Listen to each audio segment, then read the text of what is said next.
Education here at Sun can be an excellent choice for any students.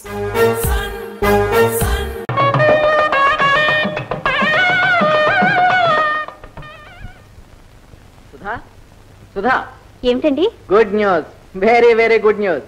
నాకు transfer వచ్చింది. ట్రాన్స్ఫరా? అవును, promotion మీద. పైగా జీతం కూడా 100 రూపాయలు ఎక్కువ. ఎక్కడో తెలుసా? తిరుపతిలో.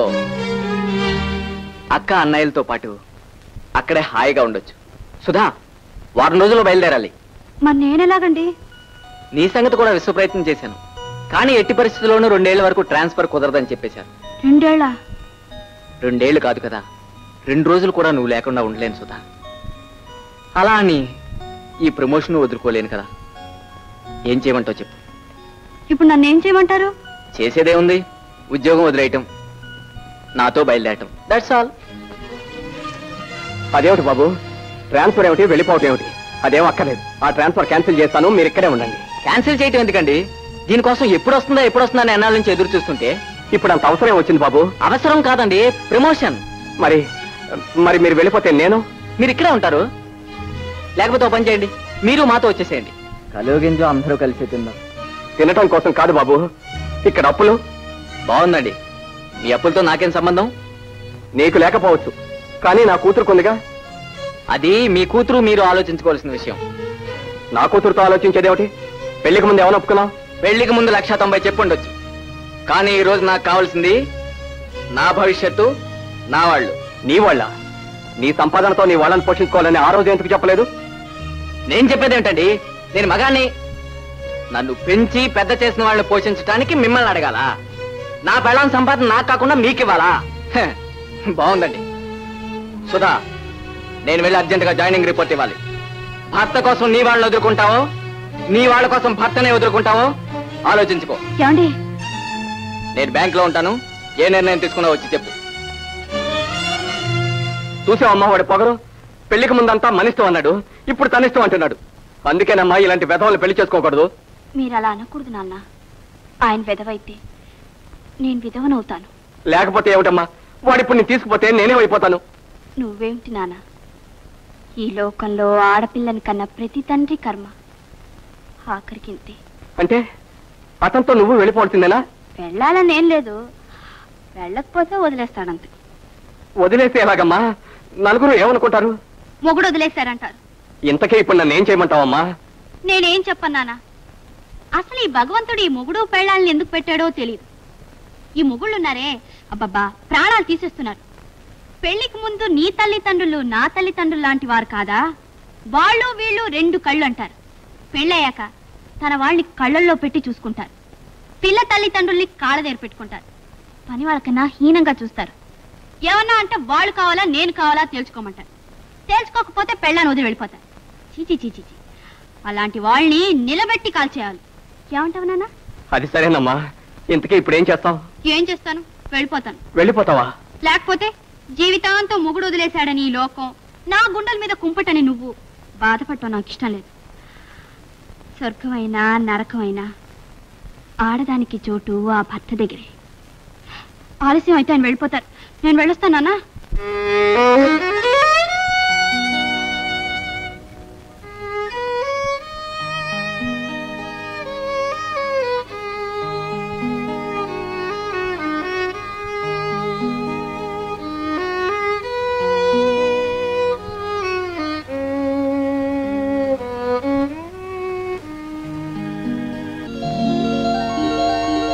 ఏమిటి ఇలా వచ్చారు?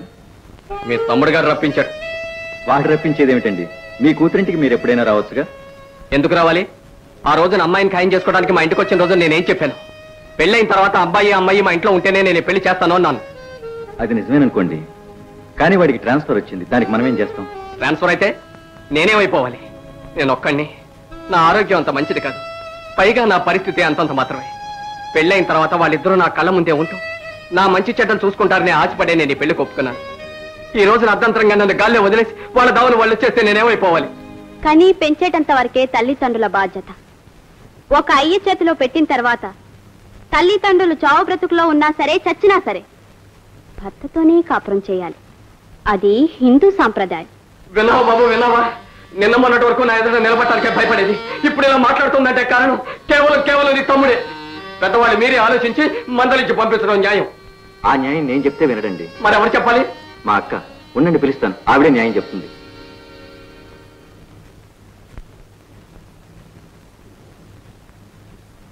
ఏమండి, మా నాన్నగారు వచ్చారు, పలకరించరా?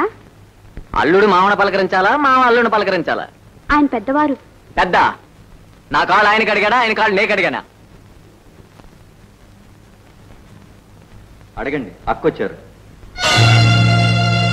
నువ్వు నీ వాళ్ళు ఏకంగా చెప్తారో నాకు అనవసరం. నాకు భార్యగా, ఈ పిల్లకి తల్లిగా నా హోదాను పంచుకుంటూ నాతో హాయిగా కాపురం చేసుకోవాలనుకుంటే రా. లేదు ఈ ఉద్యోగమే కావాలనుకుంటే ఈ కాపురాన్ని వదులుకో. నేను మగాన్ని, నాకు కూడా రాకపోతే లోకం నిన్నే తుమ్మెచ్చుకుంటుంది. వాళ్ళ కోసం ఏడుస్తూ కూర్చోనక్కర్లేదు, ఏడుస్తూ నాతో కాపురం చేయనక్కర్లేదు. ఇక్కడే ఉండి బాగా సంపాదించి ఎవరి అడ్డు లేకుండా, ఎవరి ప్రమేయం లేకుండా మీ వాళ్ళని ఎవరెవరిని ఎంత గొప్ప వాళ్ళని చేసుకోవాలనుకున్నావో అంత గొప్ప వాళ్ళని చేసుకో. అడగండి, మీరు అడగాలనుకున్న ప్రశ్నలన్నీ ఆవినే అడగండి. ఇంకే అడుగుతారు ప్రశ్న? ఇప్పుడు ప్రశ్న ఆయనే, సమాధానం ఆయనే. సుధా, లోపల కాకపోతే వీధెక్కేనమ్మా. వీధికెక్కింది ఆయన. తన స్వార్థం కోసం పెళ్ళాన్ని తరిమేసి పెళ్ళం లేచిపోయిందని వీధికెక్కిన పెద్ద మనిషి ఆయన. తల్లిని బిడ్డని వేర్చేసి దానికి బిడ్డక్కర్లేదు గొడ్డుమోతని చెప్పడానికి వీధికెక్కిన మహానుభావుడు ఆయన. ఇద్దరం చదువుకున్నాం, ఇద్దరం ఉద్యోగాలు చేస్తున్నాం, ఇద్దరం సంపాదిస్తున్నాం. నా సంపాదనతో నా వాళ్ళని చూసుకుంటాను, నీ సంపాదనతో నీ వాళ్ళని చూసుకోమని చెప్పి మాటకి నిలబడని సత్యారిచంద్రుడు ఆయన. ఆడబిడ్డ తన సంపాదనలో 1 రూపాయి కూడా తన వాళ్ళ కోసం ఖర్చు పెట్టకూడదు. కానీ మగబిడ్డ మాత్రం ప్రతి పైసా తన వాళ్ళకే ఖర్చు పెట్టి తన వాళ్ళ బాబునే చూసుకోవాలని చెప్పిన శ్రీరామచంద్రుడు. చివరికి ఈ రోజు తన దాకా వచ్చేసరికి ఇదెక్కడ న్యాయం అంటూ ఊరూరు ఇల్లెల్లు వెతుక్కుంటూ వీధికెక్కిన అభినవ ధర్మరాజు. నా వాళ్ళని నీ సంపాదన అమ్మ సంపాదన వాళ్ళకి దోచిపెట్టావు. వాళ్ళు నీకేం మిగిల్చారు? చెప్పాకర్రాను. శంకరం, మీ దృష్టిలో అమ్మ సంపాదన మీద తన వాళ్ళు ఆధారపడడం తప్పైతే నా దృష్టిలో నా సంపాదన మీద మీరు ఆధారపడడం కూడా తప్పే. అయినా నాకు పెళ్ళైన తర్వాత మీరెవరు, నేనెవరు? నేను మీ ఇంటి దగ్గర ఎందుకు ఉండాలి, మిమ్మల్ని ఎందుకు పోషించాలి? నా సంపాదన నా భర్తకే కదా చెందాలి. ఆయనకి ఇష్టం లేనప్పుడు ఆయన ఎదిరించడం హిందూ సంప్రదాయమా? ఎదిరించానని నన్ను వదిలేస్తే? షూర్.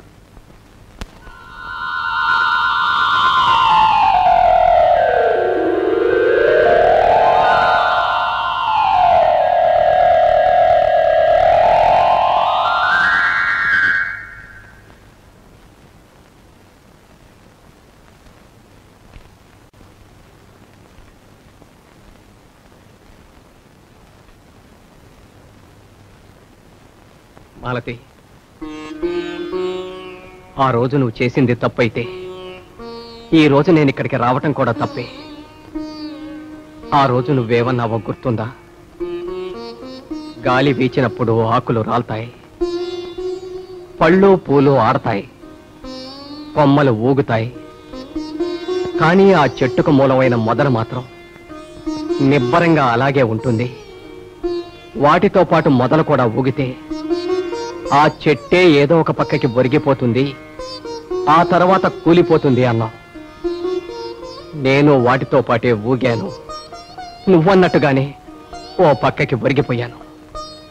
తర్వాత సంగతులు తెలుసుకున్నాను. కానీ నేను తెలుసుకునేసరికి అన్నీ నా చేయి దాటిపోయాయి.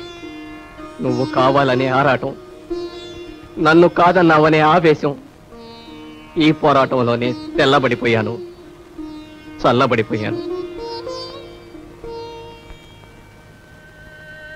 సుందరం, ఆ రోజు నిన్ను చదివిస్తాను అంటే వద్దు మాలతి, నిచ్చెన గోడకు వేస్తే ఎక్కగలం, ఆకాశానికి వేస్తే ఎక్కలేం అన్నాను.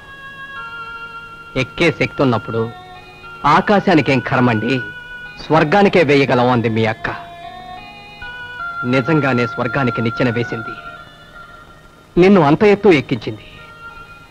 ఇప్పుడు నువ్వు పైనే ఉన్నావు. పైకే చూడకు, కాస్త కిందకు కూడా చూస్తుండు.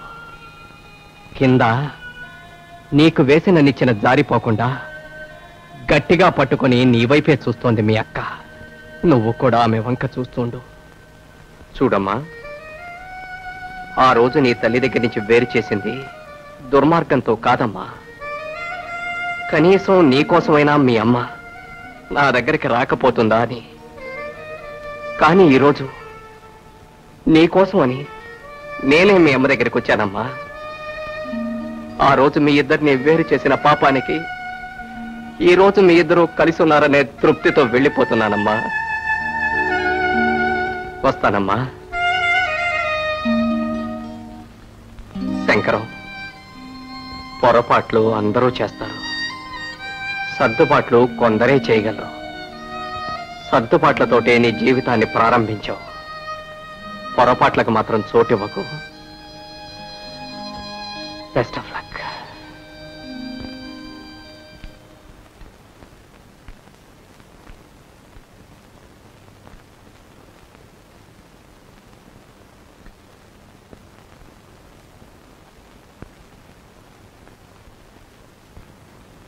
మాలతి, నువ్వే రావాలని నేనే పిలవాలని నువ్వు అనుకుంటూనే జీవితపు 3వ భాగంలో అడుగుపెట్టాం. ఇప్పుడు మనస్ఫూర్తిగా పిలుస్తున్నాను. నాతో వస్తావా మాలతి?